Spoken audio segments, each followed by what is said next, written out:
Good evening to all of you. कैसे हैं आप लोग? तो अभी आज का सेशन बहुत इम्पोर्टेंट है और आज मैं आपको ऐसा ट्रिक बताऊंगा कि जिसमें आपको नॉलेज ना होते हुए भी आप कर सकते हो। पहला, दो ऑप्शन आप कैसे एलिमिनेट करोगे, ये सब सारी चीजें आज मैं सिखाने वाला हूँ आपको। मैं भी अच्छा हूँ। तो ये सेशन आपके लिए बहुत इम्पोर्टेंट है, तो आप बहुत ध्यान से देखना और आप ये मत सोचना कि ये काम नहीं करता है। ये ट्रिक काम करता है और आप किसी भी जो यूपीएससी एस्पिरेंट से आप मिलोगे ना, तो उनसे आप पूछना, वो कहेंगे काम करता है और ये हर एग्जाम पे काम करता है। बस फर्क ये है कि हम लोग थोड़ा पीवाईक्यू को बहुत ज्यादा एनालिसिस करते हैं, तो इस वजह से ये ट्रिक हम लोग आसानी से खोज लेते हैं, मतलब काफी मेहनत करते हैं तब पाते हैं। तो वो आज मैं आपको सिखाने वाला हूँ। तो चलिए शुरू करते हैं। पहले सबसे क्वेश्चन आपके स्क्रीन पे दिख रहा है, इसका आंसर दीजिए आप लोग। अब हम हिस्ट्री, पॉलिटी, ज्योग्राफी के क्वेश्चन करेंगे एक तरफ से। तो क्वेश्चन नंबर 1 आपके स्क्रीन पे है और इसका आंसर दो आप लोग, ये वाला।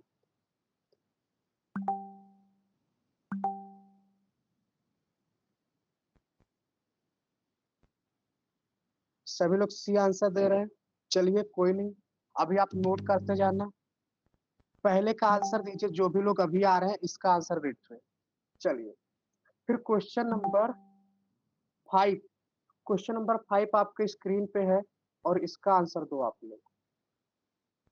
पहले आपको करना है, उसके बाद मैं आपको बताऊंगा। माही नदी, ये मैंने कल आपको बताया था, है ना? तो इसका आंसर माही हो जाएगा, तो ये तो सिंपल आंसर था। और इसका आंसर दीजिए आप लोग। क्वेश्चन नंबर 6 आपके स्क्रीन पे है, इसका आंसर दीजिए। रानी की झांसी, इनको किसने कहा था कि यह यहाँ वह महिला लेटी है जो विद्रोहियों में एकमात्र पुरुष थी? मतलब 6 का ए। चलिए और भी सभी लोग आंसर दीजिए, जितने भी लोग हैं 21 लोग हैं, सभी लोग आंसर दीजिए। गलत ही दीजिए पर आंसर देना है। अरे आप इधर मत जाओ, वो गलत है। कई क्वेश्चन ना इधर गलत है, तो आप इसके चक्कर में मत फंसना, आपका गलत ही हो जाएगा। चलो फिर आप तो, चलो अब उसको मैं हटा ही दे रहा हूँ। ये वाला तो अभी मैं करा दूंगा, तो अलग इसको रहने दे रहे हैं।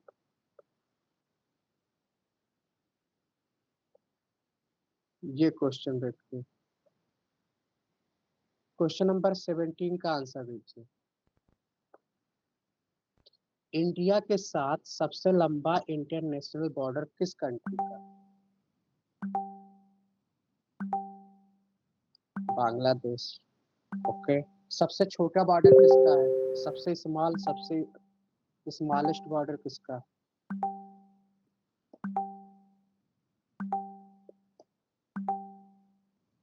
अफगानिस्तान। ओके, सबसे छोटा है। बचपन में एमबीए किया ना, तो एमबीए सबसे लास्ट में क्या आता है? ए आता है, मतलब कि अफगानिस्तान। चलिए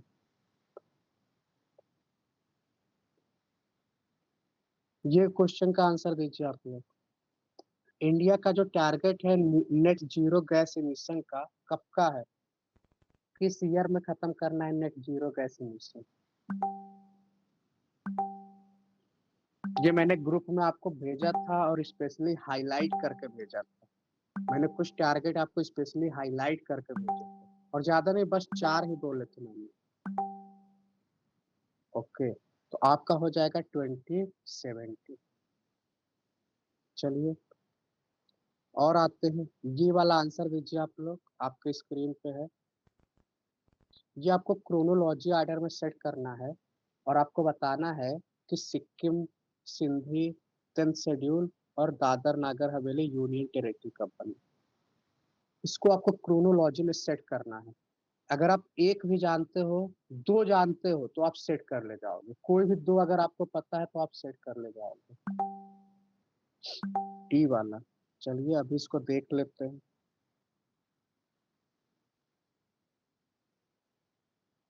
और भी बाकी लोग भी सर आंसर तो हम बता देंगे तो बाद में बैक नहीं करना।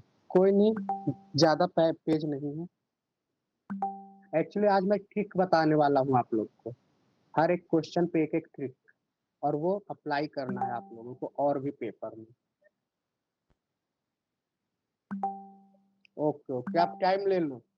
आप इस क्वेश्चन पे टाइम ले लो क्योंकि अच्छा क्वेश्चन है, इस पे आप टाइम ले सकते हो।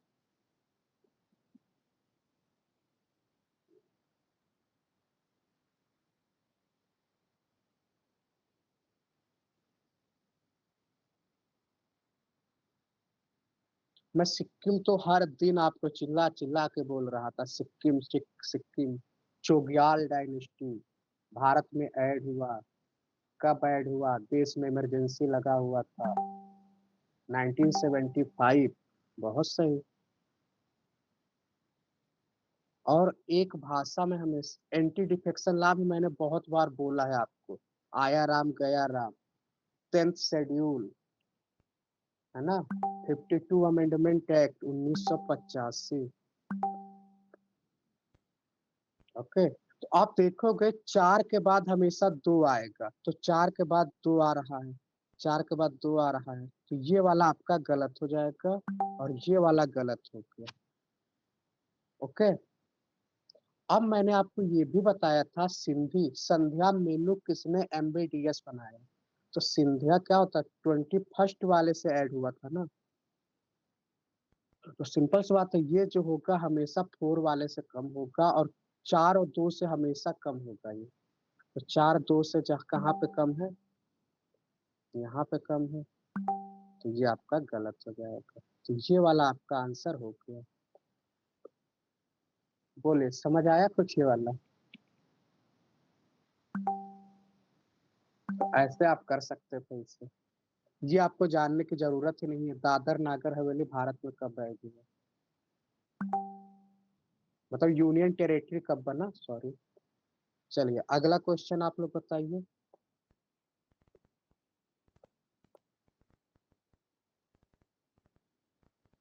ये जीएसटी वाला बताइए। जीएसटी जो है गुड एंड सर्विस टैक्स, किस कॉन्स्टिट्यूशन अमेंडमेंट एक्ट से भारत में ऐड हुआ? 101। ये भी मैंने बहुत बार बता दिया आपको। ओके, चलिए अगला क्वेश्चन। तो ये था क्वेश्चन। अब कुछ क्वेश्चन और कराएंगे जो बेसिक, अगर आपके पास नॉलेज है तो वो आप कर सकते हो, है ना। तो पहले आपको ये बताना है, इसमें आपको कोई आइडिया लग रहा है ये वाला क्वेश्चन?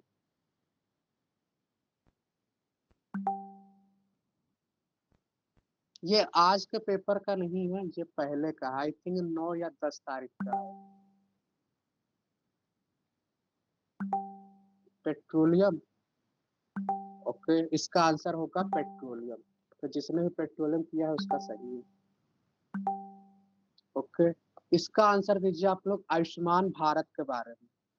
आयुष्मान भारत आप जानते हैं कि सरकार की, बीजेपी सरकार की, और सिर्फ बीजेपी सरकार की नहीं, पूरे विश्व की सबसे मतलब कि लार्जेस्ट गवर्नमेंट स्कीम है ये, इसने इतने लोगों को कवर किया है।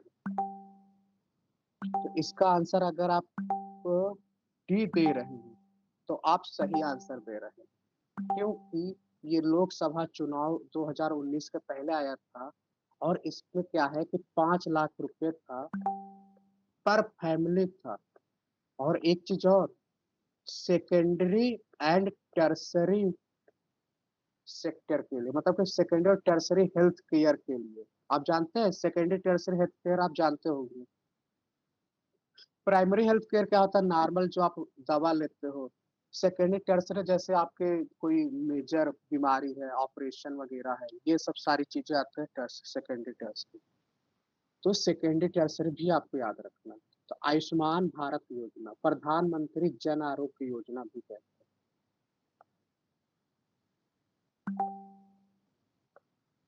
और देखिए ये कंप्यूटर का एक आंसर है, इसको देने की कोशिश करिए आप लोग। क्वेश्चन नंबर 7 का आंसर क्या होगा?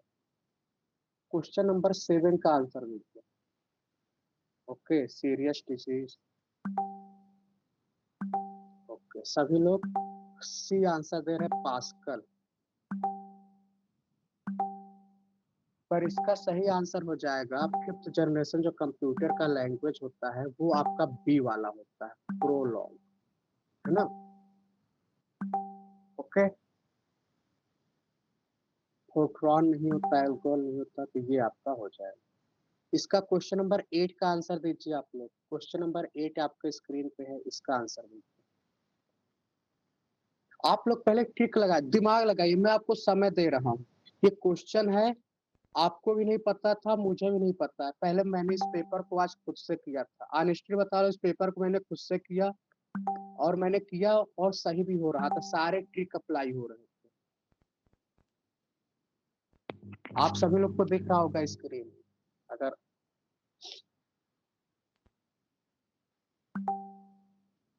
इसका आंसर दीजिए आप लोग। क्वेश्चन ये बोल रहा है कि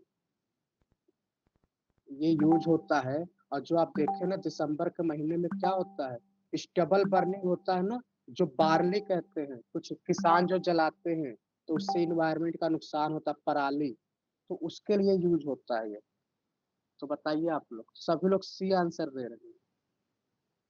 देखिए, अब यहाँ से थोड़ा सा हम अपना ट्रिक भी शुरू करते हैं। इस क्वेश्चन के बारे में आपको जीरो नॉलेज है ना? ओके, बहुत लोग सही आंसर भी दे रहे हैं, तो जो लोग आंसर दे रहे हैं एक बार देखिए। तो यहाँ पे ट्रिक है, ये पहला ट्रिक आपके स्क्रीन पे दिख रहा है। यहाँ पे दो कॉमन ऑप्शन है। जब भी 4 ऑप्शन में से, बहुत ध्यान से सुनिएगा, मैम का बी है, ओके। जब भी 4 ऑप्शन में से 2 ऑप्शन कॉमन होते हैं, 2 कॉमन ऑप्शन होते हैं, तो उन दोनों में से पक्का कोई एक होता है। ये बहुत है, 90% ये सही होता है। तो यहाँ देखिए कौन सा 2 कॉमन ऑप्शन है। Pusa composter, Pusa decomposer, agri decomposer, Pusa biogas, agri bio. तो आप देखेंगे ये 2 ऑप्शन आपके कॉमन है कि नहीं है? बताइए आप लोग।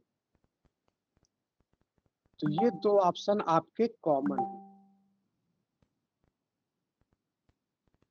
अब पक्का आप 50-50 पे आ चुके हो। अब आप 50-50 पे आ चुके हो, मतलब कि आपने 2 ऑप्शन को एलिमिनेट कर दिया। अब देखिए यहाँ पे पूसा, पूसा, पूसा, इन 2 में से कोई एक होगा, पर आपको नहीं पता है। पर इन 2 में से आप देखोगे पूसा तीनों ऑप्शन में आ रहा है, तो बार-बार ये रिपीट हो रहा है ना, तो ये वाला ऑप्शन आपका सही हो जाएगा। तो 50-50 पे आना है, फिर उसमें से देखिए कि कौन ज़्यादा रिपीट हो रहा है, तो पूसा वाला रिपीट हो रहा है, तो ये आपका आंसर सही है। ओके, तो ये ट्रिक आपको याद रखना है, 4 में से अगर 2 ऑप्शन कॉमन है, तो उन 2 में से 1 होगा। चलिए, और आगे चलते हैं। ये वाला आंसर ज्योग्राफी में है, अभी मैंने कराया नहीं है, अगर आपको पता हो तो बताइए।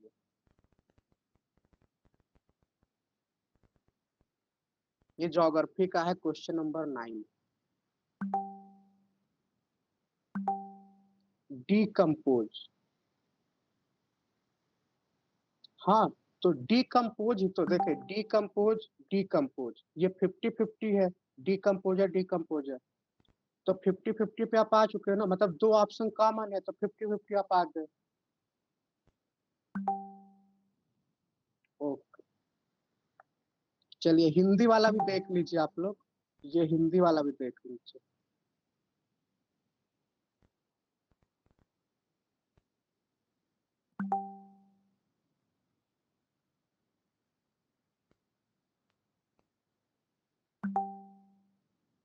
तो आप लोग आंसर दे रहे हैं। क्वेश्चन ये बोल रहा है कि कौन सा सबसे हाईएस्ट लेवल पे पाया जाता है। तो हाईएस्ट लेवल पे आपका पाया जाता है, निम्बस तो नहीं होता है, क्योंकि निम्बस से बारिश होता है। स्ट्रेटस, अभी मैं आपको बताऊंगा, चलिए अब बताते चलते, साथ में हम करते चलेंगे। आपको मैंने एटमॉस्फेयर बताया था, एटमॉस्फेयर बताया था मैंने आपको, याद आ रहा है? सबसे नीचे होता है स्ट्रेटोस्फेयर। ओके, कुछ समझ आ रहा है आपको? जैसे एक बार देखिए आप, मैंने आपको बताया था ये आपका अर्थ है, ये आपका अर्थ है। सबसे ऊपर होता है, सबसे पहले सॉरी सबसे ऊपर होता है ट्रोपोस्फेयर, फिर उसके ऊपर होता है स्ट्रेटोस्फेयर, है ना, समतापमंडल, क्षोभ मंडल, स्ट्रेटोस्फेयर। तो एक चीज आपको समझ आ रहा है कि ये वाला जो होगा स्ट्रेटो वाला तो नीचे होगा। ओके, फिर एक चीज आपको हमेशा याद रखना है, ये जो निम्बस क्लाउड होता है ना, निम्बस, कहीं भी आपको निम्बस दिखे तो समझ जाओ कि बारिश होने वाला है, क्योंकि हमेशा निम्बस क्लाउड से बारिश होता है। समझ आया आपको? तो सिंपल सी बात है, बारिश होता है तो बहुत ऊपर नहीं होगा। ये मैं आपको क्लाइमेट वाले क्लास में भी बताऊंगा, मानसून वाले सेशन में, कि कैसे बारिश होता है। तो बहुत ऊपर नहीं होगा, क्योंकि बारिश होता है, क्योंकि पानी होता है ना, पानी इसके मॉइस्चर में होता है, तो ज्यादा ऊपर जा ही नहीं पाएगा। तो निम्बस वाला आपको बारिश रखना है। क्यूमुलस क्लाउड जो होता है स्ट्रेटस के ऊपर होता है, और सबसे ऊपर होता है सीरस क्लाउड होता है। तो ये आपको याद रखना है। कैसे? एक बार आप ये स्क्रीन आपके दिख रहा होगा, आप देखो आपके स्क्रीन पे सबसे लो लेवल पे आपको दिख रहा होगा स्ट्रेटस, है ना, फिर निम्बो स्ट्रेटस, फिर क्यूमुलस, है ना, फिर क्यूमुलोनिम्बस, फिर स्ट्रेटो क्यूमुलस, फिर यहाँ पे मिड लेवल पे आओगे आप तो क्यूमुलस क्यूमुलस है, तो यहाँ पे अल्टो अल्टो लग जाता है। ये जो होता है प्रीफिक्स लगता है। जैसे यहाँ पे आप देखोगे तो क्यूमुलस लग रहा था ना, स्ट्रेटो लग रहा था यहाँ पे, और यहाँ पे अल्टो लग रहा है, यहाँ पे सीरस लग रहा है। तो आप देखोगे सबसे ऊपर जो होता है सीरस होता है। इसकी विशेषता क्या होती है? ये बहुत पतले होते हैं, मोटे नहीं होते, और ये फैले होते हैं। ये सबसे ऊपर जो होता है सीरस होता है। एक बार ये वाला डायग्राम देखो आप, आपको और हल्का सा समझ आएगा। तो ये आपको दिख रहा होगा निम्बो स्ट्रेटस, है ना, क्यूमुलो निम्बस। तो कहीं भी बारिश वही कराएगा जिसमें निम्बस होगा। क्यों? क्योंकि निम्बस से ही बारिश होता है। तो आप अपने दिमाग में छाप लो, निम्बस मतलब बारिश। मैं यहाँ पे लिख दे रहा हूँ, निम्बस, निम्बस मतलब बारिश। चलिए, फिर आप देखेंगे और ऊपर जब हम आते हैं, अल्टोस्ट्रेटस, अल्टोक्यूमुलस, और ऊपर आते हैं तो सीरस, सीरोस्ट्रेटस, सीरोक्यूमुलस। देख रहे हैं आप? सबसे नीचे स्ट्रेटस, क्यूमुलस, स्ट्रेटोक्यूमुलस। तो सब तीन चीज आपको दिख रहा होगा। सबसे नीचे आपके लो पे क्या क्या है, मैं लिख दे रहा हूँ। सबसे नीचे आपका क्या है? स्ट्रेटस। आपका बीच में क्या है? एल्टो। और सबसे ऊपर क्या है? सीरस। समझ आया आपको? तो ये तीन चीज बस आपको याद रखना है। हिंदी में इसका नाम क्या है आप देख लेना मुझे, तो स्ट्रेटस, अल्टो, सीरस। तो ये आपको समझ आया। चलिए एक और क्वेश्चन देखते हैं। ये वाला देखते, पहले क्या नाम था, अभी क्या नाम है, चेंज हो गया ना। तो आपको सभी पता है कि अभी पोर्ट ब्लेयर वाला जो है अभी 1 साल पहले चेंज हुआ है। ये क्या है? अंडमान निकोबार की कैपिटल है, और इसका नाम क्या कर दिया गया है? श्री विजयपुरम। ओके, इसमें क्या बताना है? अच्छा, मैच करना है। ओके ओके, तो ये आप देखो यहाँ पे, ये मैंने हिंदी और इंग्लिश दोनों में लिख दिया है, तो जिसमें आपको समझ आए उससे आप देख सकते हैं। तो आप देखेंगे अंडमान निकोबार जो है, अंडमान निकोबार है, पोर्ट ब्लेयर इसकी राजधानी थी। 2024 में इसका नाम बदल के क्या कर दिया गया है? इसका नाम बदल के कर दिया गया, श्री विजयपुरम कर दिया गया। अच्छा, जो लेकिन इंग्लिश वाले हैं वो देख ले, पोर्ट ब्लेयर का नाम चेंज करके रीनेम करके श्री विजयपुरम कर दिया गया है। तो देख रहे हैं आप, पोर्ट ब्लेयर का नाम बदला गया, और ये कब? 2024 में किया गया है, श्री विजयपुरम। तो ये क्या है? कैपिटल है, और इसका नाम श्री विजयपुरम किया गया है। और क्यों किया गया है? क्योंकि कॉलोनियल लेगेसी को खत्म करना है ना, कॉलोनियल लेगेसी को खत्म करना है। कब तक उनके नाम की चीजें चलती रहेगी, तो इसलिए। और देखिए, रोस आइलैंड को नेताजी सुभाष चंद्र बोस द्वीप के नाम पे कर दिया गया है। नील आइलैंड को शहीद द्वीप कर दिया गया है और हेवलॉक आइलैंड को स्वराज द्वीप कर दिया गया है ना। एक बार हिंदी वाले लोग भी देख लीजिए। रॉस आइलैंड को क्या किया गया, नेताजी सुभाष चंद्र बोस। नील द्वीप को किया गया शहीद द्वीप। हेवलॉक द्वीप को स्वराज। अब एक चीज आपको बताना है, शहीद, इसको समझिए आप लोग, नेताजी सुभाष चंद्र बोस रखा गया है और इससे स्वराज यानी कि होम रूल। होम रूल किसने शुरू किया था बताइए आप लोग। ओके, राजकुमार जी ने बहुत अच्छा ट्रिक बताया है, रोज को आप कर दो बोस से, तो रोज आपका बोस हो गया, तो ये आपका ट्रिक बहुत अच्छा काम कर रहा है। और फिर आप देखोगे home rule league Tilak ji ने शुरू किया था और Annie Besant plus Annie Besant कब किया था, ईयर भी आपको हल्का सा आइडिया होना चाहिए। ईयर भी बताइए। ये आपका होम रूल हुआ था ना जब गांधी जी इंडिया आए थे साउथ अफ्रीका से। साउथ अफ्रीका से इंडिया आए हुए थे गांधी जी, उसके बाद हुआ था 1916। ओके, चलिए, हल्का सा चीजें कनेक्ट करके आप याद करोगे तो आप नहीं भूलोगे। शहीद द्वीप, शहीद आप जानते हैं कौन हुए थे, भगत सिंह हुए थे। तो भगत सिंह कब हुआ था, 23 मार्च 1931 को ये लोग क्या हुए थे, इनको फांसी हुआ था। दो, हाँ, 1931। तो एक आपको याद हो गया, रोज को बोस से आप याद कर लो। और पोर्ट ब्लेयर जो राजधानी है उसे श्री विजयपुर कर दिया गया है। औपनिवेशिक छाप यानी कि कॉलोनियल माइंडसेट को खत्म करने के लिए इसे ये सब किया गया है। हम्म। नील नदी में शहीद हो गए, ये भी हल्का सा आप मैच कर सकते हो, तो आप ऐसे कोई भी ट्रिक आप बना के याद कर लीजिए। तो चलिए एक बार हम आते हैं अपने क्वेश्चन पे, अब करिए। तो पोर्ट प्लेयर आपका क्या हो गया, पहला वाला। तो पहला ए का ए हो जाएगा, तो आपके ये सी और डी ऑप्शन आपके खत्म हो गए। ओके, अब आपके सामने क्या बच्चा, रोज आपको पता है, तो रोज का बोस, तो रोज का बोस कहीं दिख रहा है, नेताजी सुभाष चंद्र बोस, तो डी का 4। अब डी का 4 एक ही है। वाह, देखिए आप, सिर्फ 2 पता होने से आपने कर लिया, अब आपको बाकी कुछ देखने की जरूरत ही नहीं। तो ये फायदा होता है ऐसे करने से। तो इस तरीके के क्वेश्चन बहुत आसान होते हैं। आप कोशिश करिए कि अगर एक आपको पता है तो आप सारे कर सकते हैं। चलिए और आगे चलते हैं। इसमें कुछ और भी अगर आप देखना चाहें ट्रिक, तो पोर्ट ब्लेयर को आप श्री विजयपुरम, बस आप इसको रट लो, बस एक तो आप रट ही लो, श्री विजयपुरम तो रट लो आप, क्योंकि वो कैपिटल है ना, कैपिटल याद करना बहुत जरूरी है। स्वराज, सुषमा स्वराज, तो स्वराज से आपका सुषमा स्वराज, तो ये कौन सा है। शहीद हो गए तो नील नदी में, बस ऐसे नील नदी में शहीद हो गए। चलिए आगे चलते हैं अगले क्वेश्चन पे, इसका आंसर दीजिए आप लोग। गिग इकोनॉमी, क्वेश्चन नंबर 14 का आंसर दीजिए। ये इकोनॉमी का है पर अच्छा है, ये हमेशा न्यूज में रहता है। गिग इकोनॉमी,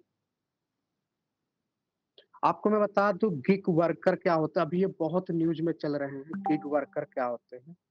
तो गिग वर्कर वो होते हैं ना जिनका कोई फिक्स जॉब नहीं होता है, जैसे पिज्जा डिलीवरी होते हैं, ओला ड्राइवर होते हैं, है ना। जब मन करे तब काम करो, जब मन करे मत करो, है ना, ये पूरा आपके ऊपर होता है। ये इन्हें कहते हैं गिग वर्कर। तो क्या होता है, फ्लेक्सिबिलिटी होता है एम्प्लॉयर एम्प्लॉय के रिलेशन के बीच में, तो ये एकदम सही है। आपको मन कर रहा है तो काम करो, नहीं तो मत करो। पर ये देखो यार, ये इंक्रीज करता है ओवरहेड कॉस्ट, ये तो मैच नहीं खा रहा है ना, मैच बिल्कुल नहीं खा रहा। ये भाई कॉस्ट क्यों इंक्रीज करेगा, तो ये कट कट कर दो आप, तो पहला वाला आपका सही हो गया। हाँ एकदम सही, वो तो डिक्रीज करेगा ना। अब सपोज करो सरकार है, भाई हमारी सरकार को अगर गवर्नमेंट एम्प्लॉय की ज़िम्मेदारी ना हो, तो कितना अच्छा है।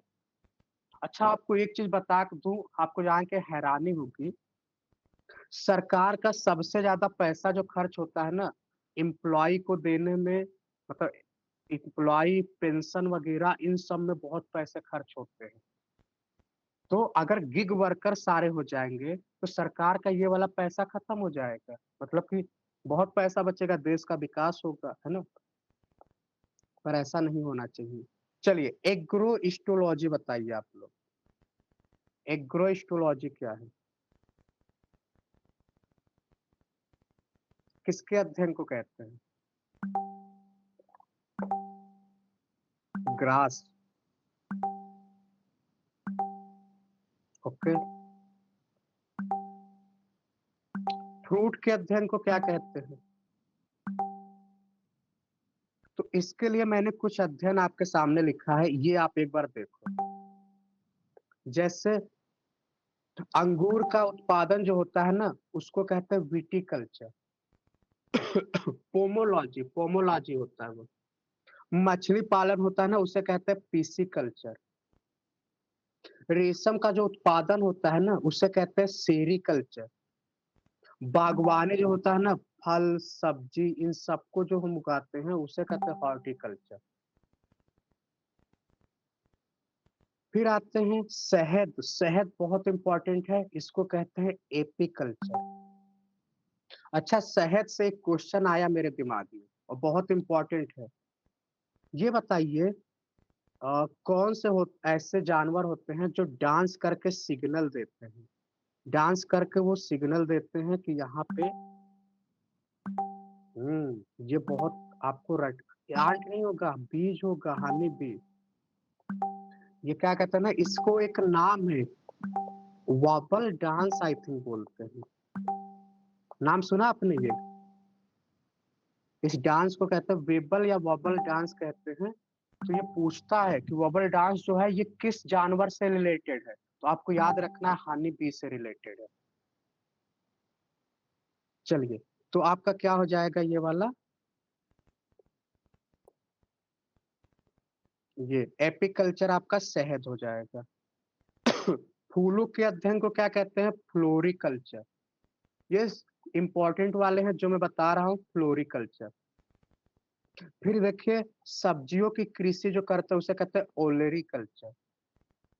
कृषि उत्पादन में जो केचुआ होता है, ये देखिए उसे कहते हैं वर्मी कल्चर। क्या? VERMI, वर्मी कल्चर, है ना? देखिए वर्मी कल्चर। अच्छा एक चीज और बताइए, वर्मी इसे किसानों का दोस्त क्यों कहते हैं? केचुए को किसानों का दोस्त क्यों कहते हैं?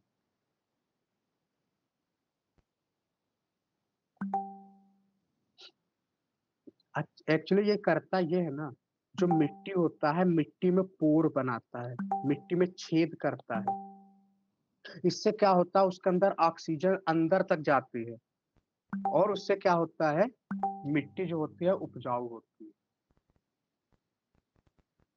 फिर क्या होता है, बारिश के महीने में क्या होता है, बारिश के महीने में ये जो केचुए होते हैं ये बाहर आ जाते हैं। बताइए बारिश के महीने में केचुए बाहर क्यों आते हैं?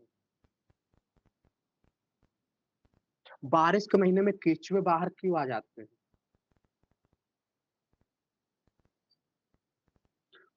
बारिश के महीने में केचुए बाहर इसलिए आते हैं ना, क्योंकि जो उनकी मिट्टी में छेद हुई होती है, उसमें पानी भर जाता है और पानी भर जाता है तो वो साँस नहीं ले पाते हैं और साँस लेने के लिए वो आते हैं बाहर। तो समझ आया आपको? तो वो साँस लेने के लिए बाहर आते हैं और इसीलिए साँप भी बाहर आता है, ऑक्सीजन नहीं मिलता है। एकदम सही बता रहे हैं आप लोग। चलिए, मोरिकल्चर, रेशम जो शहतूत जानते हैं आप लोग ना, शहतूत गाँव में हम लोग बचपन में खाते भी थे। तो वो रेशम के कीट वो उसे मोरिकल्चर कहते हैं और उसी शहतूत से एक क्वेश्चन आपका और बन गया। उसी पे रेशम के कीट होते हैं, है ना? तूत। ये देखिए बहुत इम्पोर्टेंट है, ये तो बहुत इम्पोर्टेंट है। जो ना आपको हमेशा पता है कि खेती लैंड में की जाती है। पर जो साइंटिस्ट हैं जो अर्बन में, वो लोग हवा में खेती करते हैं, उससे कौन सा कहते हैं, एरोपोनिक्स। हवा में, पौधों को हवा में जो उगाते हैं ना, उसे एरोपोनिक्स कहते हैं। तो ये आपको याद रखना है। पोमोलॉजी फलों के अध्ययन को कहते हैं। ये वाला तो आप याद रखना, बहुत आया एग्जाम में। ये मैंने हाईलाइट वो कर दिया है, एरोपोनिक्स। तो कुछ जो इम्पोर्टेंट है वो मैं फिर से स्टार कर दे रहा हूँ।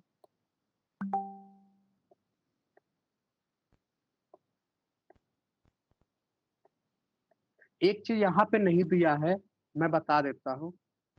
पीसी कल्चर, ये मछली है ना, और यहीं पे दे देता है पक्षियों के अध्ययन को क्या कहते हैं। तो पक्षियों का अध्ययन कहते हैं इक्थियोफिश। इक्थियो इक्थियोलॉजी कहते हैं। इक्थियोलॉजी मतलब इक्थियो कल्चर जो भी है। तो यहाँ पे ये पक्षियां भी हो जाती है। तो ये आपको इतना समझ आ गया।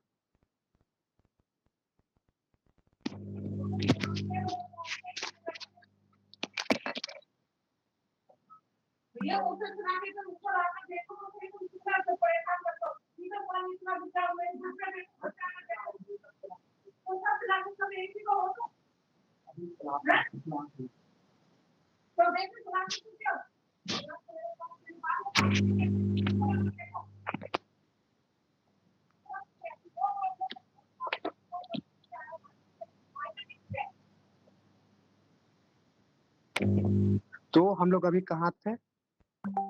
एस्ट्रोलॉजी आपने देखा, ग्रास यानी कि ये पीडीएफ आपको मिल जाएगी, आप टेंशन मत लीजिए। पीडीएफ में शेयर कर दूंगा। तो ये सारे हैं जो आपके स्क्रीन पर भी दिख रहे हैं। चलिए अब आते हैं आगे और देखते हैं। ये तो मैंने कल आपको बता दिया था, तो इसमें आपको पता ही है, बचपन में एमबीए किया तो वो उसके थ्रू आप कर सकते हैं। ये कुछ इंपॉर्टेंट आविष्कार है जो पूछ लेता है। जैसे भाप इंजन, सबसे पहले जो इंजन बना था ना, वो कोयला वाला बना था। इसे भाप का इंजन, इसे किसने किया था? जेम्स वाट ने किया था। ओके। गैलीलियो आपको याद रखना है, दूरबीन की खोज गैलीलियो ने किया था। इलेक्ट्रिक बल्ब की खोज आपके एडिसन ने किया था। डायनमो की खोज माइकल फेराडे। बस ये मेन में रेडियो पूछ लेता है, तो रेडियो वाला हो जाएगा जी मार्कोनी। तो बस ये एक बार आप देख लीजिए। फिर आते हैं और आगे। ये वाला तो हो जाएगा 2070। ये वाला क्वेश्चन देखिए। ये ट्रिक यहाँ पर भी अप्लाई हो रहा है। नायर सर्विस सोसाइटी की स्थापना किसके द्वारा की गई थी?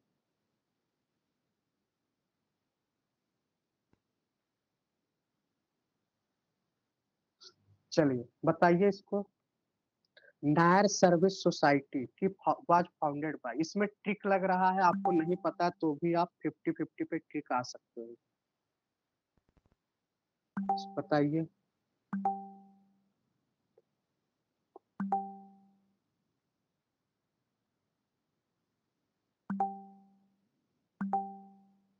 ओके। अनुपमा जी 50-50 पे आ चुकी है। A R C. दो ऑप्शन आपको सिमिलर दिख रहा है ना? तो ये दो ऑप्शन आपको सिमिलर दिखा, तो आप आ गए 50-50। अब आपको 50-50 के बाद आपको रिस्क लेना होगा। अब 50-50 में रिस्क ले लो, अगर आपका किस्मत अच्छा है तो ठीक है। तो इसका आंसर आपका हो जाएगा पहला वाला, है ना? तो आपका इसका आंसर हो जाएगा पद्मा पिल्लई, पद्मनाभा पिल्लई। इसका एक बार हम और देख लेते हैं इनके बारे में।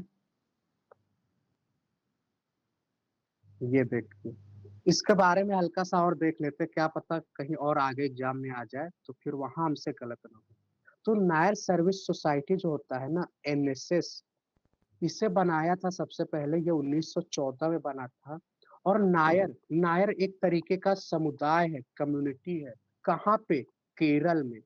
केरल में एक कम्युनिटी है, तो उनके ग्रोथ, उनके उत्थान के लिए ये भाई साहब मन्नाथु पद्मानंभन पता नहीं, इसको हिंदी में देख लीजिए।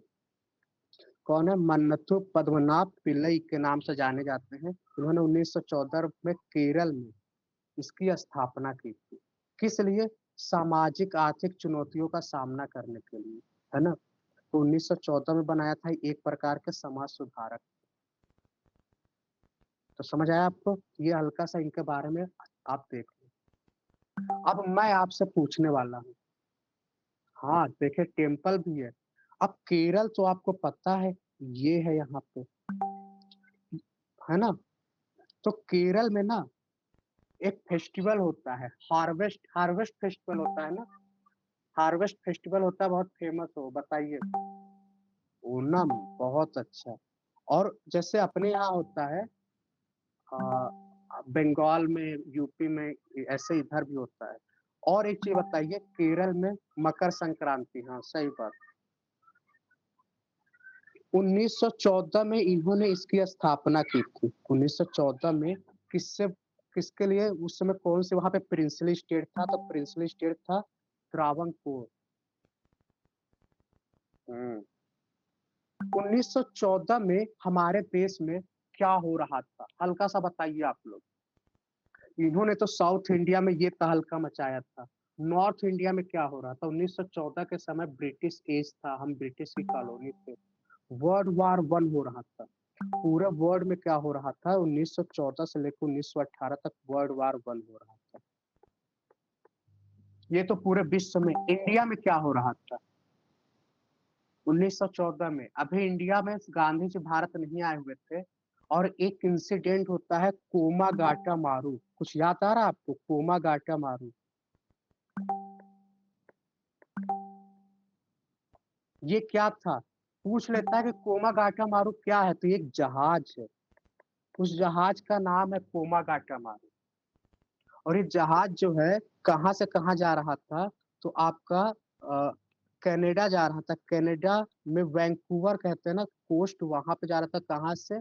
जापान, यानी कि सिंगापुर या जापान से जा रहा था। सिंगापुर, हाँ। तो ये सिंगापुर से जा रहा था।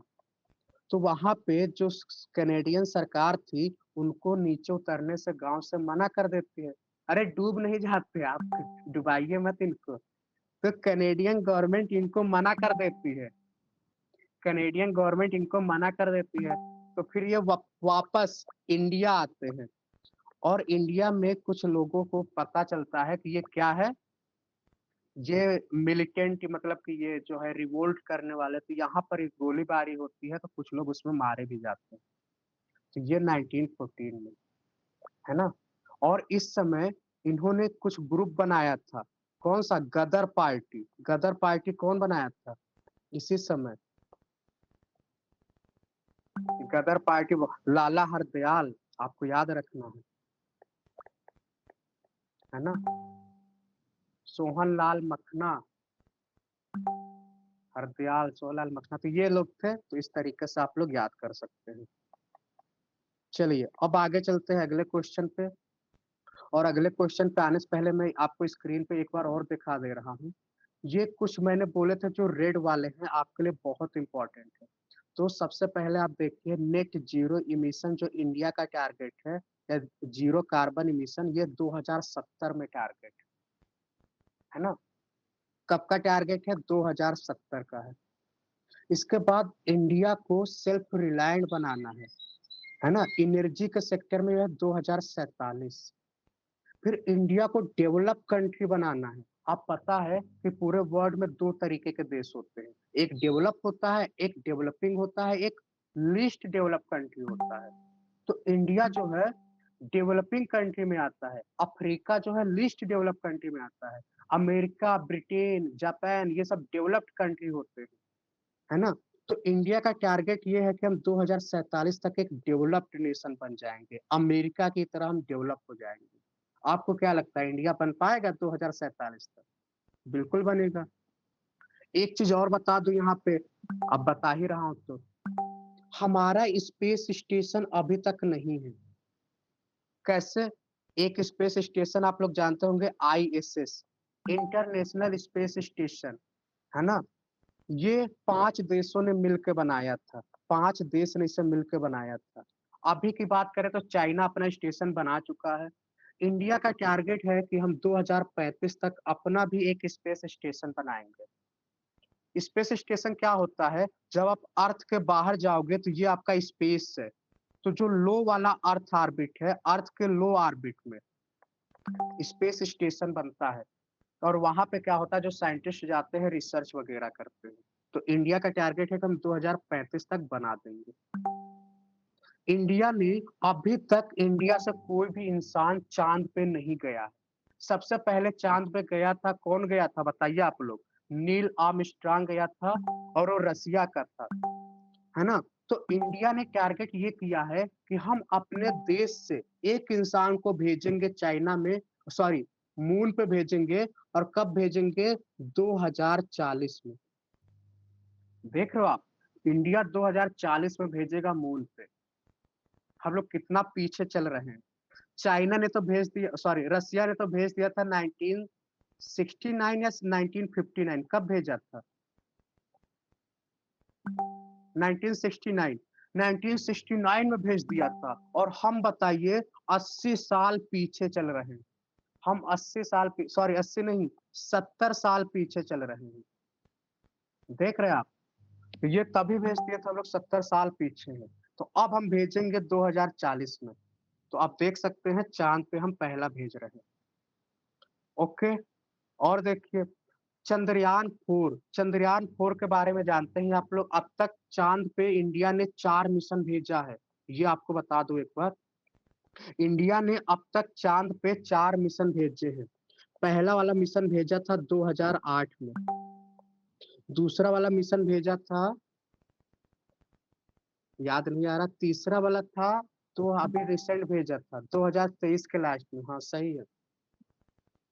दौड़ना शुरू किया है। सही बात है। चलिए, तो बस चंद्रयान जो पहला मिशन था ना, ये ऑर्बिटर था। और ये सब जो मिशन आप देख रहे हैं, ये सब लैंडर है। आपको बताइए ऑर्बिटल और लैंडर में कुछ समझ आया जो मैंने बताया? हम्म, ओके, सॉरी, हाँ 2008 में मंगलयान भेजा गया था, यहाँ पे गलत हो गया, 2008 में मंगलयान। जैसे अगर ये आपका मून है, तो आर्बिटर जो हमने भेजा था ना, इसके चारों ओर नाचेगा और मून के बारे में हमको इंफॉर्मेशन देगा। लैंडर क्या होता है? इसके चारों ओर नाचेगा नहीं, चांद पे उतर जाएगा। चांद पे उतर के यहाँ से मिट्टी, यहाँ के एनवायरनमेंट, यहाँ के बारे में हमको इंफॉर्मेशन देगा। तो वो होता है लैंडर, लैंड कर गया। ये ऑर्बिट में घूम रहा है तो ऑर्बिटर कहते हैं। समझ आया आपको? चलिए, हालांकि चंद्रयान 2 मिशन फेल हो गया था, आपको पता ही होगा। जैसे उसने लैंड किया था, क्या हो गया था? क्रैश हो गया था। Rover, orbital lander rover, rover क्या होता है? जो इस पे अर्थ पे उतर के उसके पैर होते हैं, वो उस पे चलेगा। चलिए, तो ये आपने देखा, आगे चलते हैं। और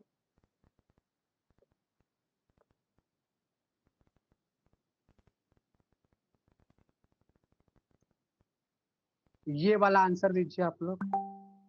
अच्छा, इसका भी ट्रिक है। अगर आपको जीएसटी के बारे में नहीं पता था ना, तो इसका भी ट्रिक है।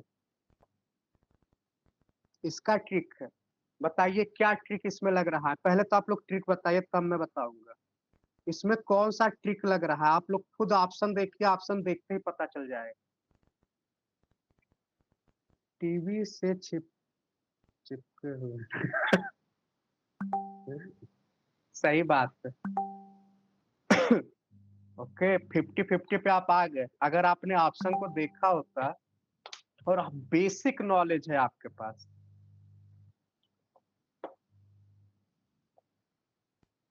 मैंने आपको बताया था कि 106 अभी रिसेंटली हुआ था 2025 में, 24 में, 2024 में इलेक्शन हुआ था ना, जो औरतों को क्या देगा? औरतों को रिजर्वेशन देगा। जो लेडीज या फीमेल है उनके लिए लोकसभा लेजिस्लेटिव असेंबली में रिजर्वेशन था। तो सबसे आखिरी तो यही था। सबसे आखिरी तो यही था और सबसे पहला ये है और ये बीच में कहाँ से आ गया? ये तो अभी तक हुआ भी नहीं है। ये तो हमको लग रहा है 2030 तक हो पाएगा, यहाँ तक हम पहुँचेंगे। 2027, 28, 29 भी जा सकता है। ये तो 119 तो बहुत आगे चले गए हम। ये तो होगा हमको लग रहा है 2035 तक, है ना? तो 2 ऑप्शन तो आप हटा दो। ये हुआ ही नहीं है, ये भविष्य में चले गए भाई साहब। ये प्रेज़ेंट है और ये आपका क्या है? मिनिमम। तो मैंने इसका ट्रिक है, आपको अगर मैक्सिमम मैक्सिमम और मिनिमम आपको पता है, तो भी आप 50-50 पे पहुँच जाते हो, है ना? तो ऐसे आप देख सकते हो, तो सबसे मिनिमम आपका 101 है। अगर आपको ये वाला पता होता, तो आप पहला वाला ऑप्शन लगा लेते, तो अपने आप हट गए। इसका बताइए आप लोग क्वेश्चन नंबर 27 का आंसर दीजिए। क्वेश्चन नंबर 27 आपके स्क्रीन पे है। इसमें एक ट्रिक लग रहा है। बताइए, क्वेश्चन नंबर 27 में ट्रिक एक लग रहा है। इस पे मत जाना क्योंकि ये गलत किया हुआ है, तो इस पे जाओगे तो आपका गलत हो जाएगा।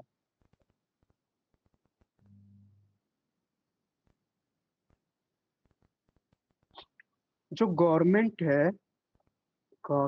है, ये स्टेबलाइज करती है फूड ग्रेन प्राइस को। ये उसके लिए वो कौन-कौन से कदम उठाए हैं? बफर स्टॉक, जिसे एफसीआई कहते हैं, food corporation of India. Minimum support price तो आप लोग जानते ही हैं, एमएसपी। पीडीएस, जिसमें क्या करते हैं, राशन शॉप के थ्रू वो अनाज बाँटते हैं। और ये है आपका कोऑपरेटिव फार्मिंग।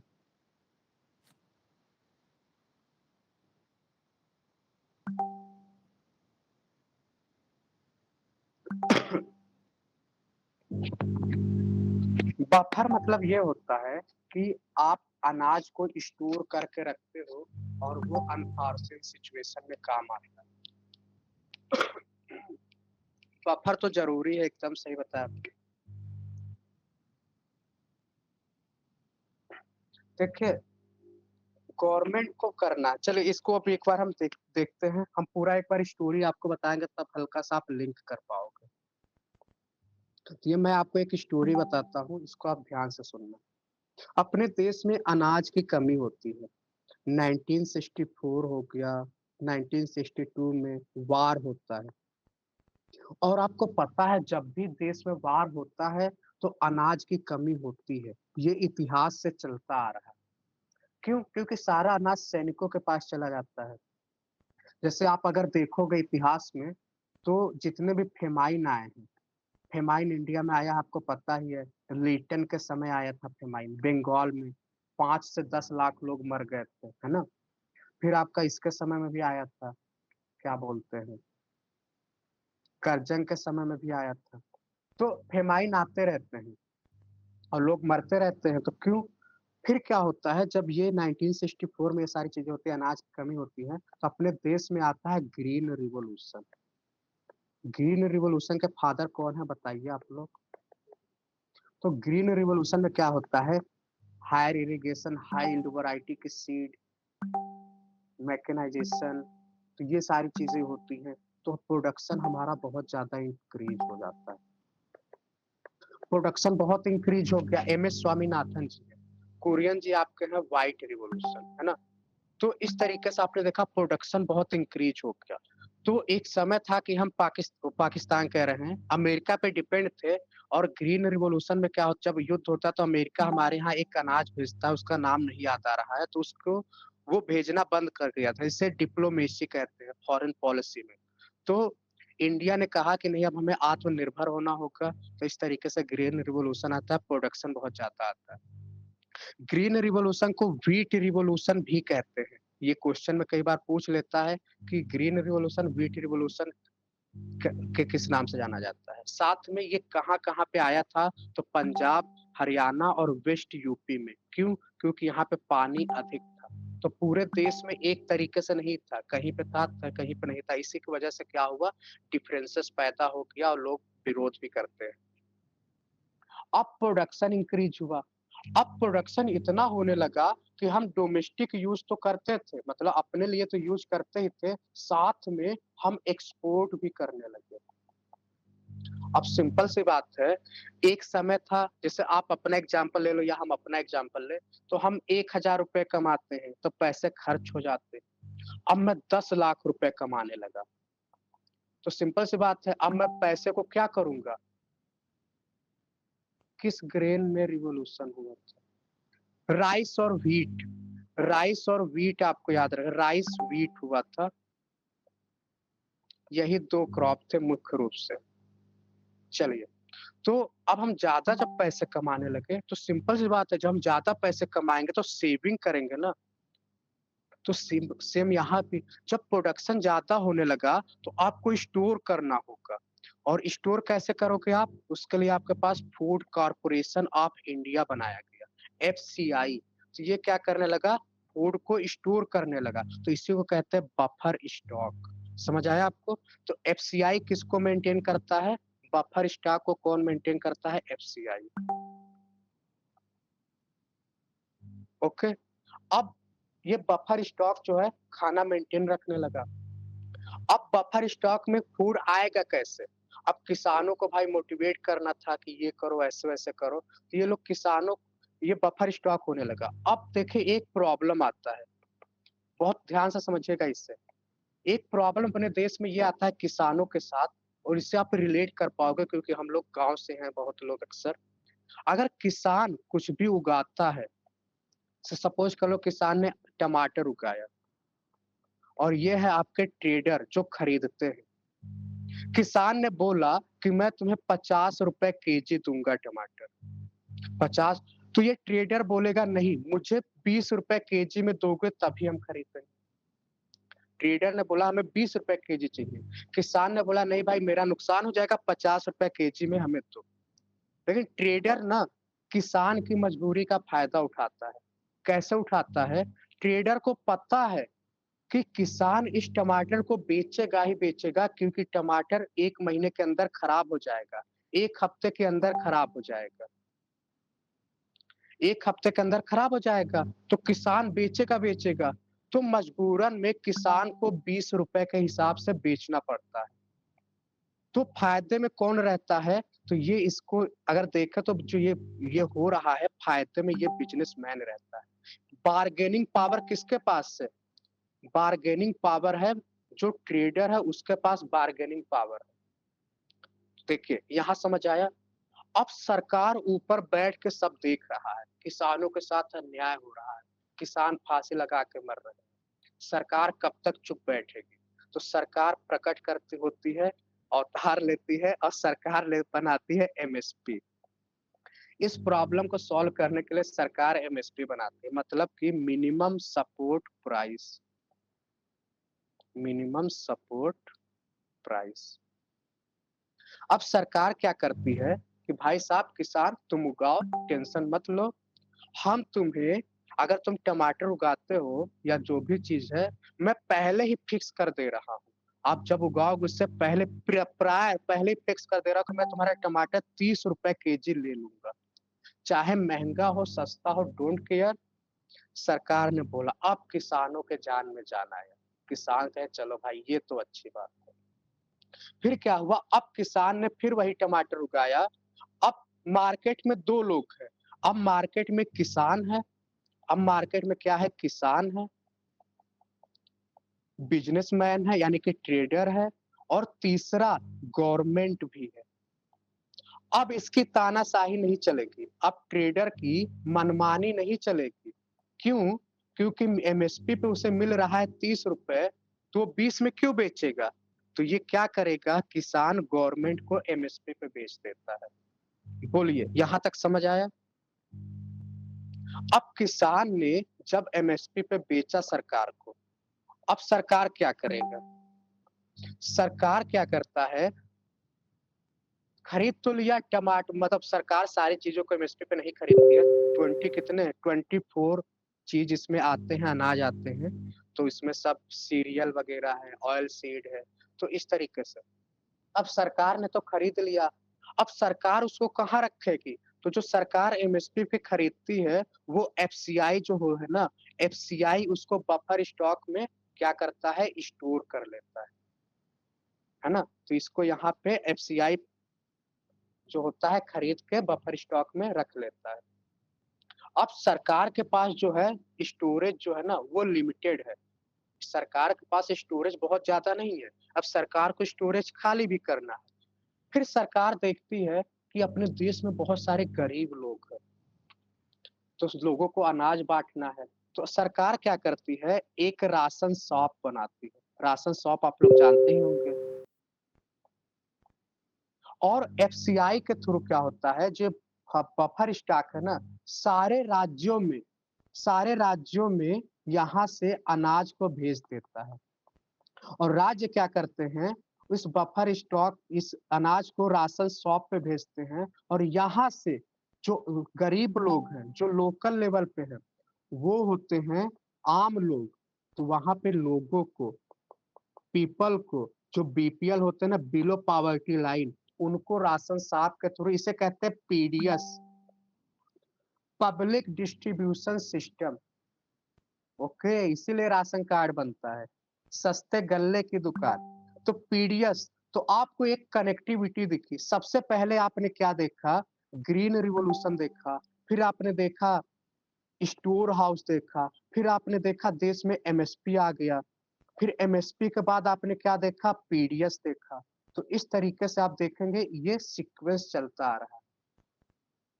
गवर्नमेंट कितना परसेंट बफरिंग का तय किया है, गवर्नमेंट ने जो भी तय किया है, हमेशा गवर्नमेंट के पास ओवर स्टोरेज है।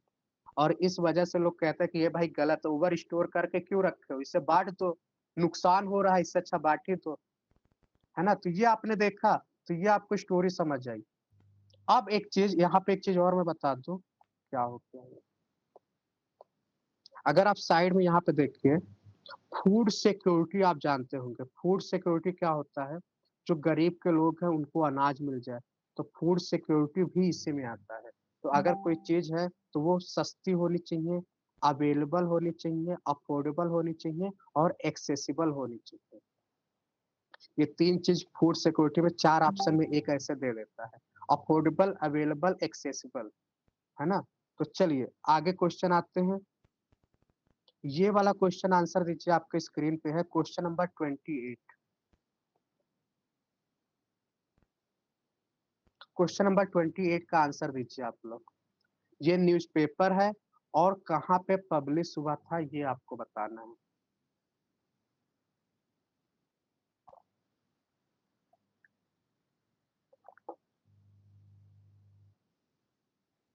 अगर आपको एक भी पता है तो आप कर ले जाओगे।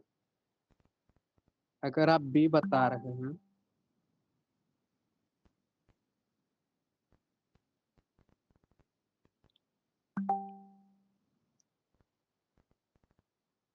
सर फूड वाले का सही ऑप्शन, ओके ओके, बस देखिए कुछ है।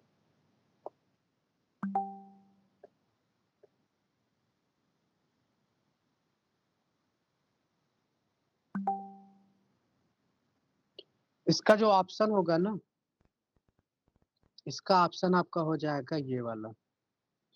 बफर स्टॉक आपका होगा, सरकार ने ये काम किया है। सरकार ने एमएसपी पे काम किया है, सरकार ने पीडीएस पे काम किया है। तीनों तो मैंने कनेक्टिविटी आपको बता ही दिया। अब एक आपका कनेक्शन नहीं बैठ रहा है, और वो क्या है, इंकरेजिंग कोऑपरेटिव फार्मिंग। ये आपका कनेक्शन नहीं बैठ रहा है। तो आप इसका ट्रिक क्या है, आपके स्क्रीन पर मैंने लिखा है वन ऑड। अगर चार ऑप्शन है उनमें से वन ऑड है, तो आप इसको एलिमिनेट कर ले जाओगे। आपने कई बार, अभी एक क्वेश्चन और दिखाऊंगा, चार में से तीन ऑप्शन जो होते हैं ना, उनका कनेक्शन बैठेगा, वो तीनों एक दूसरे से लिंक होंगे, पर एक का लिंक नहीं था तो वो अपने आप हट जाएगा। तो ऐसे भी आप कर सकते हो। तो चौथा वाला आपको अगर हटाना हो, तो ये वाला ऑप्शन आपका सही हो जाएगा, 1 2 3। समझ आया आपको। तो इस तरीके से आप कर सकते हैं। चलिए आगे चलते हैं। इसका आंसर दीजिए, क्वेश्चन नंबर 28। इसमें मैंने आपको बताया था अमृत बाजार पत्रिका के बारे में, आप लोग जानते हैं। अमृत बाजार पत्रिका लिखा था शिशिर कुमार घोष। शिशिर कुमार घोष। और आपको पता है घोष टाइटल कहाँ पे लगता है? घोष टाइटल कहाँ लगता है, आप लोग बताइए। बंगाल में। तो अमृत बाजार पत्रिका आपका हो जाएगा कलकत्ता। तो ए का बी आप देखो कहाँ पे है, ए का दो, ए का दो बस एक ही है, और आपका ये वाला आंसर सही है।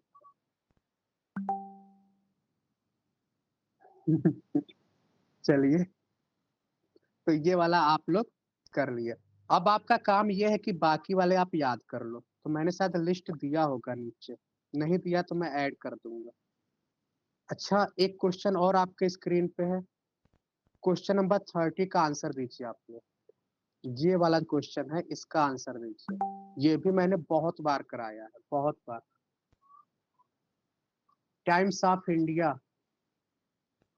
महात्मा गांधी, भीमराव अंबेडकर और जवाहरलाल नेहरू, इन तीनों के रटा होना चाहिए। मैंने ग्रुप में आपको भेजा था, तीनों रख लो आप। इसका आंसर दीजिए आप लोग। फंडामेंटल राइट टू जो प्रॉपर्टी है, ये डिलीट हुआ था 44 से। कुछ कुछ तो सही लग रहा है।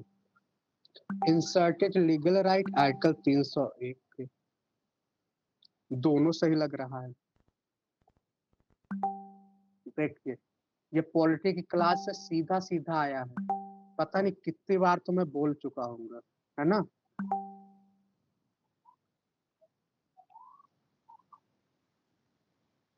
सभी लोग कर चुके हैं ना। अब आते हैं और देखते हैं।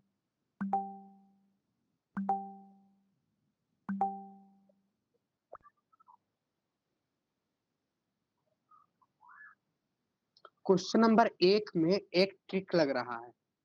ये ट्रिक हालांकि उतना अप्लाई नहीं होता है, बट अगर सिचुएशन, हाँ बहुत, अगर सिचुएशन नहीं बन पा रहा तो ये ट्रिक काम कभी कभी करता है, अगर आपके पास नॉलेज अच्छी है तो।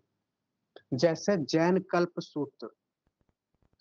जैन कल्प सूत्र जो है किसने लिखा है? तो इसमें होता ये है ना, इन चारों में से, इन चारों में से ना कौन सबसे ज्यादा फेमस है? इन चारों में से कौन सबसे ज्यादा फेमस है, जिसमें अच्छे मतलब कि कुछ किसी चीज के प्रोपने वो हो, क्या कहते हो, प्रवर्तक हो। तो इसमें आप देखेंगे कि ये नॉर्मल एक राइटर थे, ये भी एक राइटर थे, ये भी राइटर थे। ये भद्र बाहु जो थे ना, श्वेतांबर दिगंबर, आपको याद आ रहा है? भद्र बाहु, दिगंबर। दिगंबर कनेक्ट हो रहा है आपको? मैंने क्या ट्रिक बताया था? श्वेतांबर, श्वेत। तो श्वेतांबर, ये श्वेत कपड़े पहनते थे तो श्वेतांबर। तो जो एक रह गया वो दिगंबर। तो श्वेत वाला श्वेतांबर। स्थूल भद्र, स्थूल भद्र हो गया ये। और ये भद्र बाहु क्या है, दिगंबर सेक्ट की स्थापना की है। तो ये सबसे आप देखेंगे सबसे इंपॉर्टेंट है। सेम ऐसा अगर चार ऑप्शन में गांधी हो या अंबेडकर हो तो वो सही होता है। मोस्ट ऑफ केस में मैंने देखा कि वो सही होता है। तो ऐसा अगर चार राइटर हो तो। अब बताइए नागसेन के बारे में बताइए। मैंने हिस्ट्री वाले क्लास में आपको बताया था नागसेन के बारे में। ISPK, इंडिया आए हुए थे, इंडो ग्रीक पार्थियन सिथियन, है ना। तो उसमें से एक था मिलिंद पन्हो, मिलिंदा। तो उसने इनसे सवाल पूछे थे, क्वेश्चन कर रहे थे। तो यहाँ पे मैंने लिखा है क्वेश्चन मिलिंद पन्हो। तो मिलिंद पन्हो को किसने लिखा था? नागसेन। किस भाषा में? पाली भाषा में। ओके, तो ये है। बाकी ये जो है कात्यायन, ये बुद्ध जी के कंटेम्पररी थे, उनके शिष्य थे। बुद्ध घोष इंपॉर्टेंट है। तो इसमें कुछ मैंने चीजें ऐड की है ताकि आपको याद होना चाहिए। देखिए आपके स्क्रीन पे दिख रहा होगा, ये देखिए क्वेश्चन सीधा सीधा रिपीट हुआ है। LT ग्रेड में जो पेपर हो रहा है ना, पहले वाले पेपर में ये क्वेश्चन आया था। कल्प सूत्र, भगवती सूत्र और अचरंगा सूत्र। तो एक यहाँ पे टिक आपके सामने दिख रहा है। कहीं भी अगर सूत्रा दिखे, कहीं भी सूत्र दिखे तो समझ जाना कि वो जैनिज्म से रिलेटेड है। सूत्र दिखे तो पक्का वो जैनिज्म है।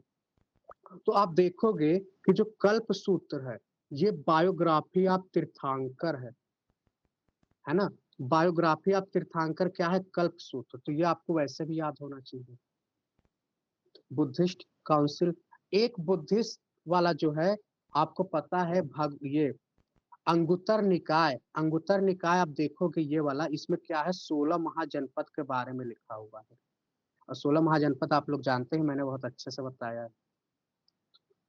फिर देखो आप, थोड़ा सा और मैं सोचा इसके बारे में बता दूं आपको, क्योंकि ये आ रहा है तो पूछ भी सकता है।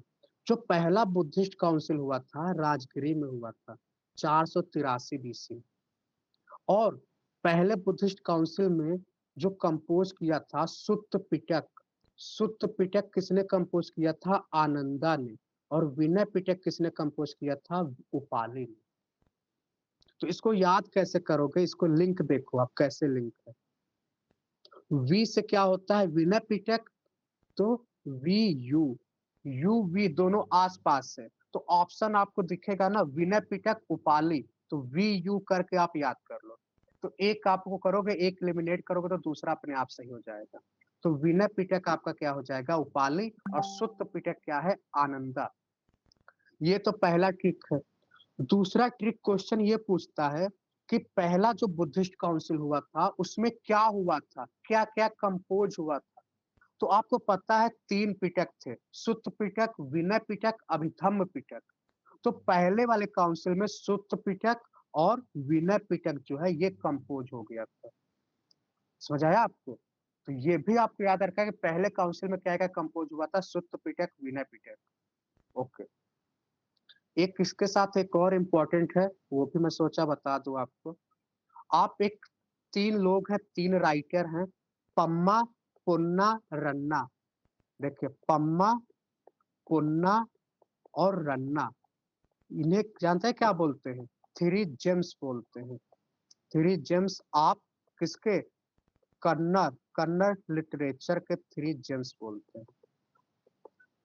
ओके, तो ये भी पूछ लेता है। और इनका संबंध किससे है? जैनिज्म से। तीनों जैनिज्म। तो पम्मा, पुन्ना, रन्ना, बस ये नाम सुनते ही आप समझ जाओगे कन्नड़ लिटरेचर। और इनका क्या है संबंध? क्या है? जैनिज्म है। ऑप्शन में दे देगा बुद्धिज्म, तो ये जैनिज्म। चलिए, तो ये हमने पहला क्वेश्चन भी किया। इसको देखिए, यहाँ पर भी एक ट्रिक लग रहा है। इस वाले क्वेश्चन में एक ट्रिक लग रहा है।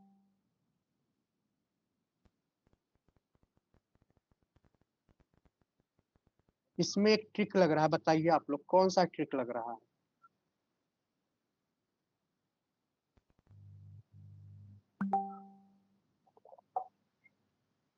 ए और बी।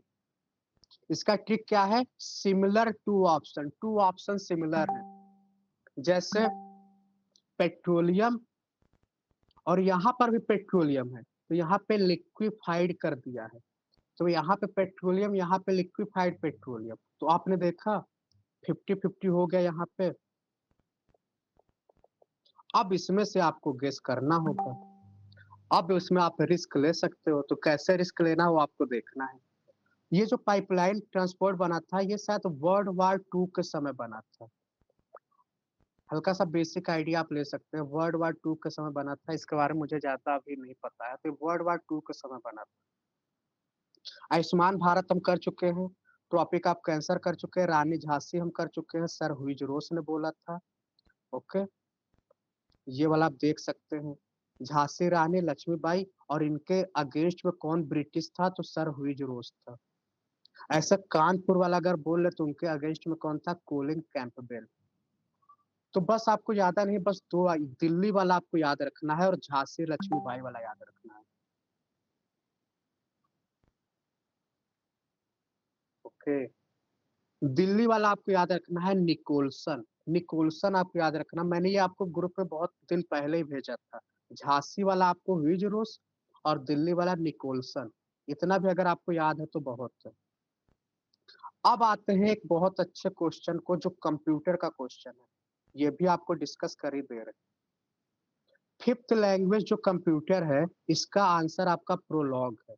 तो आपको अगर हम बताएं तो अभी तक टोटल 5 जनरेशन के कंप्यूटर आ चुके हैं। Okay, LPG. अच्छा, एक चीज और बताइए, एलपीजी में जो लिक्विफाइड पेट्रोलियम गैस होता है, अपने यहाँ कौन सा गैस यूज होता है? जो हम लोग खाना बनाते हैं वो कौन सा गैस होता है? जो खाना बनाते हैं वो कौन सा गैस होता है?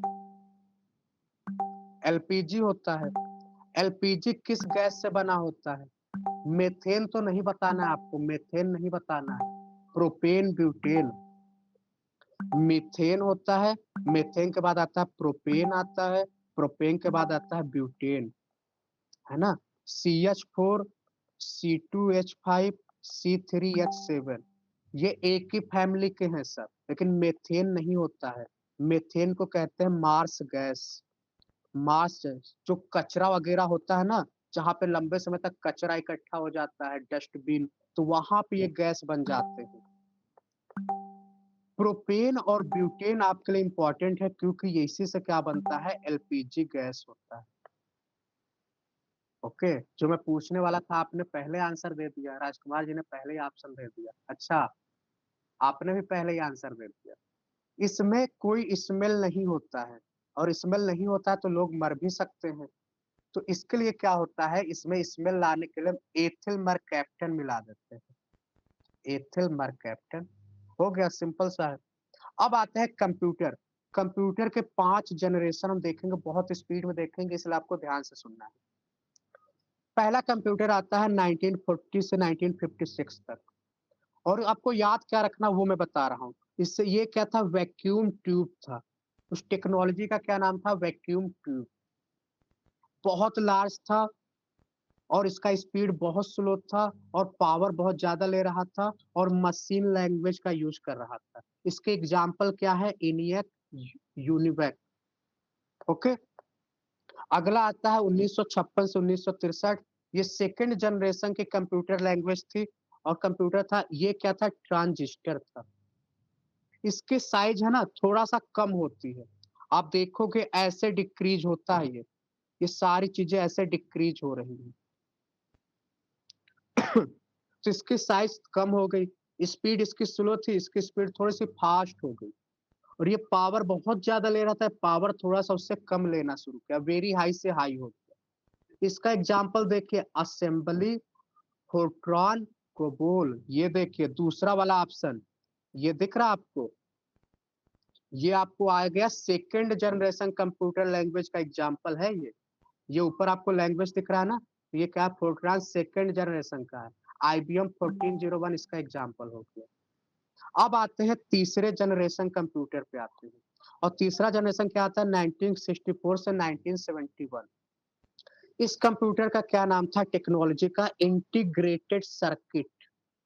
अब देखिए, ये लार्ज था, ये वेरी लार्ज था, लार्ज भाई, ये मीडियम हो गया, इसका स्पीड और हाई हो गया, इसका पावर मॉडरेट हो गया, हाई से मॉडरेट। इसका एग्जांपल देखिए, लैंग्वेज पास्कल, बेसिक। देखिए तीसरा वाला ऑप्शन पास्कल, तो पास्कल लैंग्वेज किसका है? थर्ड जनरेशन, मतलब कि इंटीग्रेटेड सर्किट का है।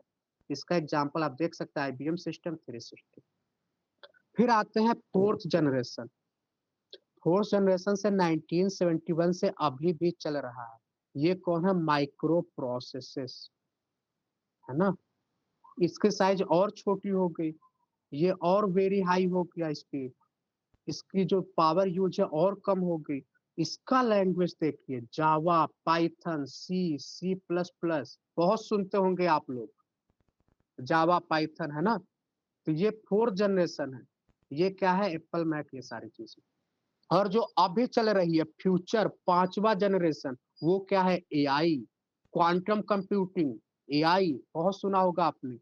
इसका लैंग्वेज है, ये देखिए, प्रोलॉग, LISP, AI लैंग्वेज। तो ये सारे आपको क्लियर हुए?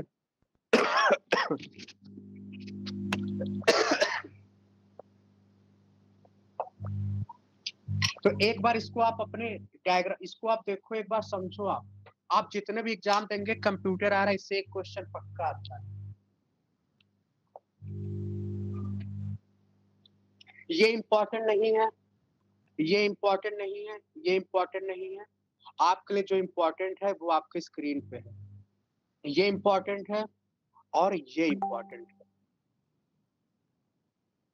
हर जनरेशन की लैंग्वेज, हर जनरेशन में कौन सा टेक्नोलॉजी है वो।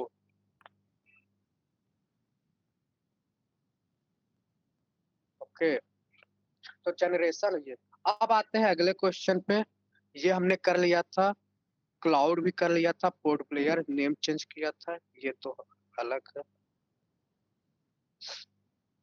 अच्छा, ये क्वेश्चन मुझे नहीं लगा था ये सब क्वेश्चन आएगा। जैसे ये क्वेश्चन जो आपको दिख रहा है ना, ये क्वेश्चन मुझे नहीं लगा था कि पूछेगा, पर पूछ रहा है।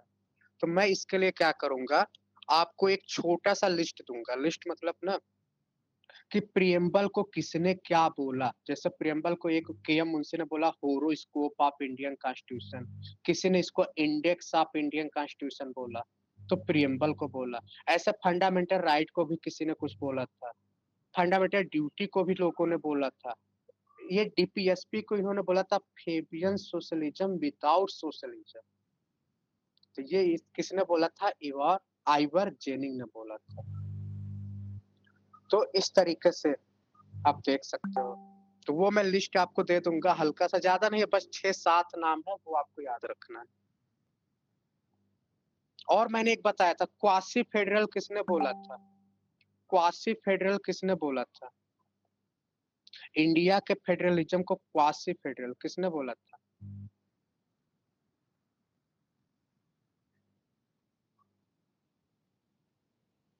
बताइए।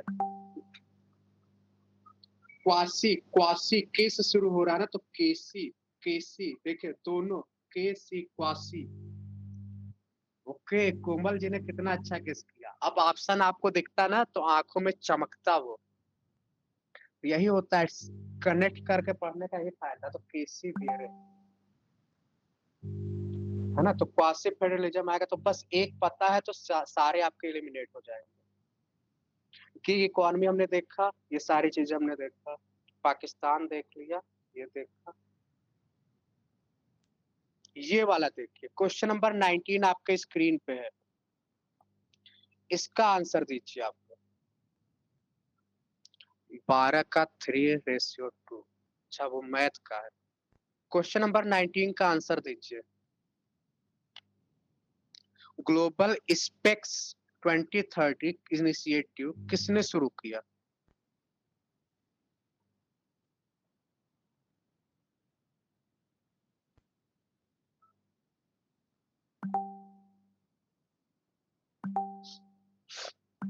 WHO, सभी लोग WHO दे रहे हैं।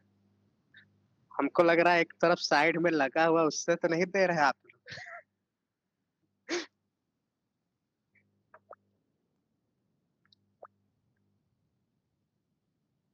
चलिए, कुछ भी है, सही आंसर दिया आप लोगों ने। अब हम एक चीज इसमें देखेंगे, कैसे इसको कैसे कनेक्ट करेंगे।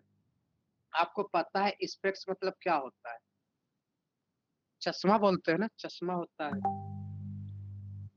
टीएनसी उनका नहीं।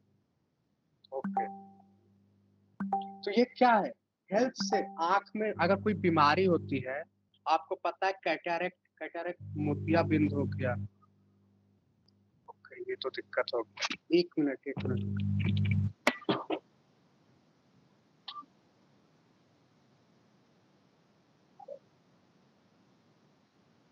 जो आपका कैटरेक्ट है ना, ये हेल्थ से रिलेटेड है।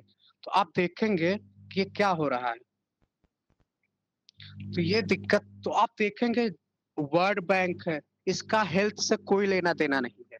गूगल का हेल्थ से कोई लेना देना नहीं है। यूनिसेफ का, इसका हेल्थ से।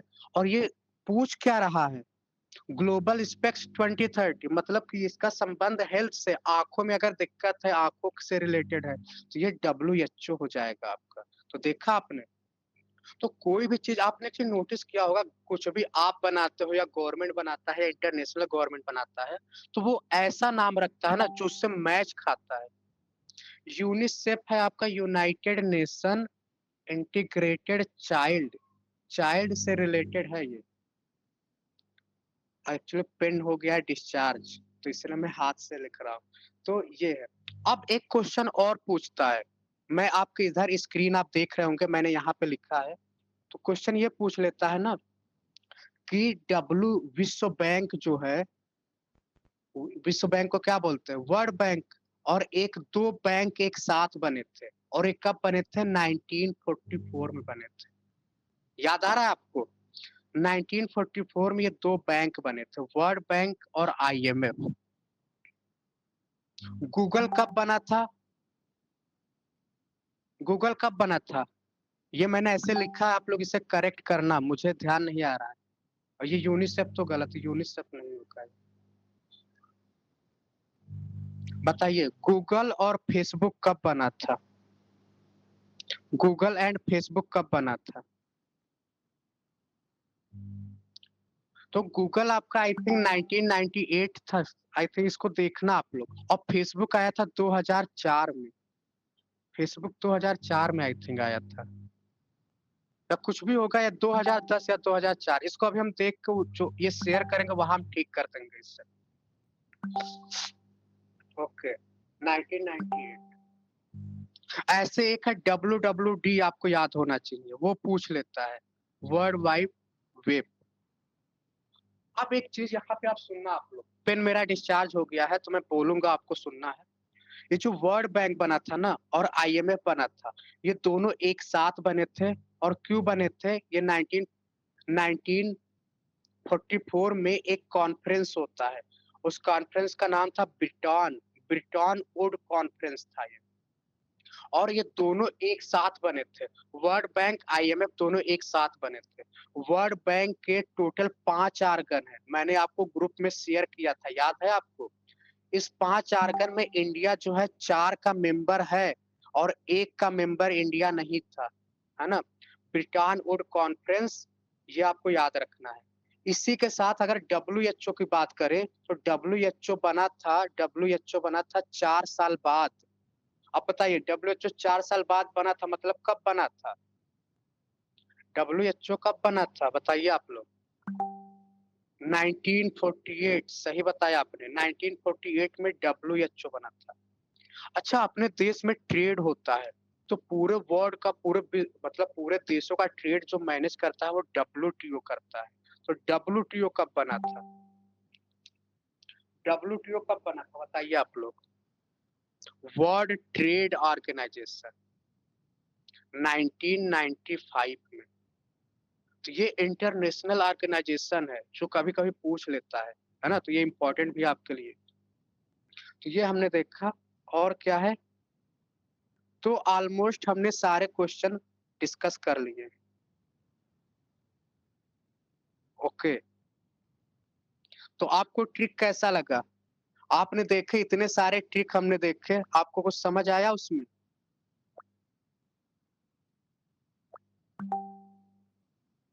और आप विश्वास करिए, ये ट्रिक काम करता है। आप और भी पेपर में इस ट्रिक को लगा के देखना। आपको बताइए, 7 क्वेश्चन में ट्रिक लगा। आप तो सोचिए 7, अगर आप 50-50 भी कर लेते हो तो आप समझिए कि आप कई बच्चों से बहुत आगे हो। 4 ऑप्शन में आप अंधी में तीर मारोगे, इससे अच्छा 2 ऑप्शन में तीर मारो आप।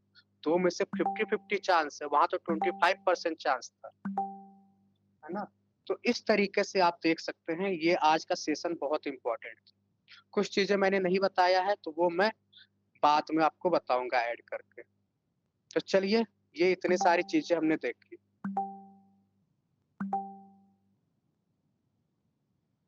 अब आज का तो समय खत्म हो गया है। अब और जो हम करेंगे, अब कल हमारा क्लास जो होगा, और उसके आगे ज्योग्राफी करते हैं।